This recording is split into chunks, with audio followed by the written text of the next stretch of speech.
Between the borders of Costa Rica and Colombia, linking the continents of North and South America, lies the Republic of Panama. Within the borders of the Republic is the Panama Canal Zone, a strip of land 10 miles wide containing the Panama Canal, the great interocean waterway connecting the Atlantic and the Pacific. In 1513, Vasco Núñez de Balboa crossed the isthmus to be the first European to set eyes upon the great body of water that Magellan was later to name the Pacific. Here, Balboa stands facing the ocean he discovered. The ruins of Old Panama, one of the great historical landmarks of the Americas. All that remains of the city founded in 1519 by the Spanish governor Pedro Arias the Cruel. In 1671, the English freebooter Henry Morgan crossed the King's Bridge to attack the city and reduce it to a heap of smoldering rubble. 2 years later, the Spaniards rebuilt the city some 6 miles away from the old site, this time surrounding it with a huge seawall to protect it from attack. The Panama City of today, largest city and capital of the Republic, centers about the 5th of May Plaza. Facing Central Avenue, the city's main thoroughfare, is the National Palace, where important offices of the Panamanian government are located. How would you like to take a transcontinental train trip, and in less than an hour and a half? From Panama City on the Pacific side to Colón on the Atlantic, coast to coast, it's only a distance of 48 miles. Or if you prefer to drive, you can travel over the new Trans-Isthmian Highway built and maintained by the United States government.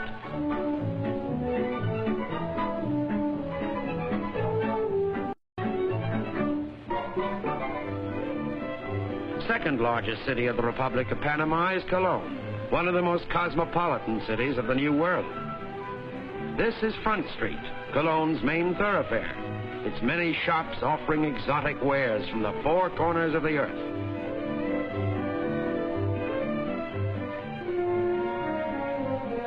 Most of Panama is covered by dense jungle, and only a small portion of her land is under cultivation. The region near David, Panama's 3rd city, is the center of most of the country's agricultural activity. The raising of cattle is a major Panamanian industry.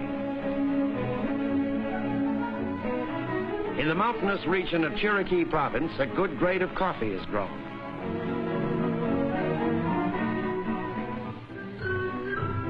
Coconuts are produced chiefly on the Atlantic seaboard.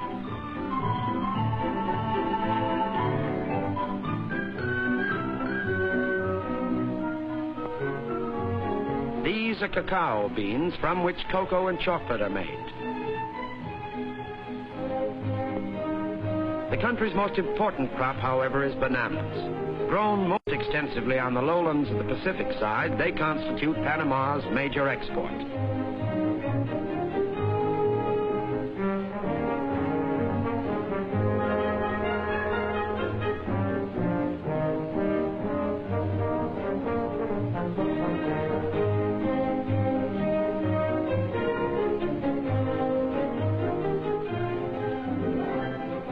Panama is best known for the great interocean highway, the Panama Canal. The Canal Zone, a strip of land extending 5 miles on either side of the canal, is leased to the United States and is administered from the Canal Zone of Balboa. As early as 1882, the French attempted to cut a canal through the Panamanian Isthmus. But disease and the immensity of the undertaking forced them to abandon the attempt. The United States then took over the task, occupying the Canal Zone in 1904. 10 years later, in August of 1914, the Panama Canal was open to traffic. When crossing the Isthmus of Panama, a boat is lifted in 3 steps to the level of Gatun Lake, 85 feet above sea level, and then lowered in 3 steps to sea level again. Before we travel through the canal, let's look at the huge lock chambers in which our boat will be raised and lowered. This chamber is 1,000 feet long, 110 feet across, and 70 feet deep. 4 million gallons of water are forced in or out to raise or lower a ship to the level required.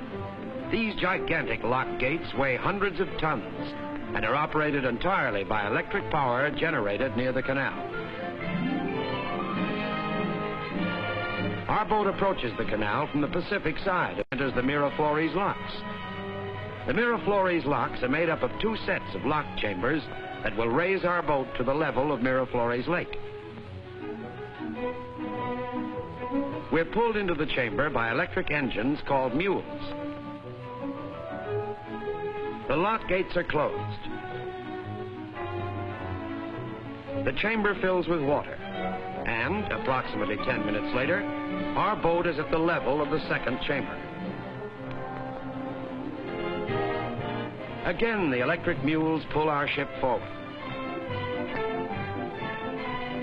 Water fills the chamber, and the lifting process is repeated. We now enter Miraflores Lake, a stretch of fresh water 1 mile long, leading to the third and last lift on the Pacific side, the Pedro Miguel Lock. This lock will raise our ship the additional distance to the level of Gatun Lake.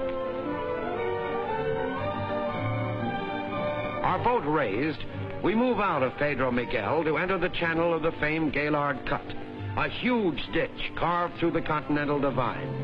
Here was encountered what was perhaps the major engineering difficulty in the construction of the canal. Recurring earth slides repeatedly blocked the cut, threatening the lives of workers and the fate of the entire project. Today, a method has been devised whereby such slides are controlled. Huge hydraulic hoses sluice the earth into the water, where giant dredges work constantly to maintain a clear channel. Beyond the Gaylord Cut, on our way to the Mammoth Gatun Locks on the Atlantic side, our boat sails across Gatun Lake, one of the largest artificial lakes in the world, 163 square miles in area. The Gatun Locks are most impressive because here all 3 locks are together. With the aid of the ever-willing mules and the ingenious methods employed in the operation of the canal locks, our ship will now be lowered from Gatun Lake 85 feet to the level of the Atlantic Ocean.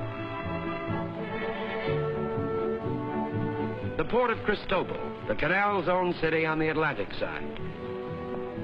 On the boundary between Cristobal and the Panamanian city of Colon fly the flags of the United States and the Republic of Panama, symbolizing the friendship that made the Panama Canal possible, opening to ships of all nations relief from the long haul around Cape Horn.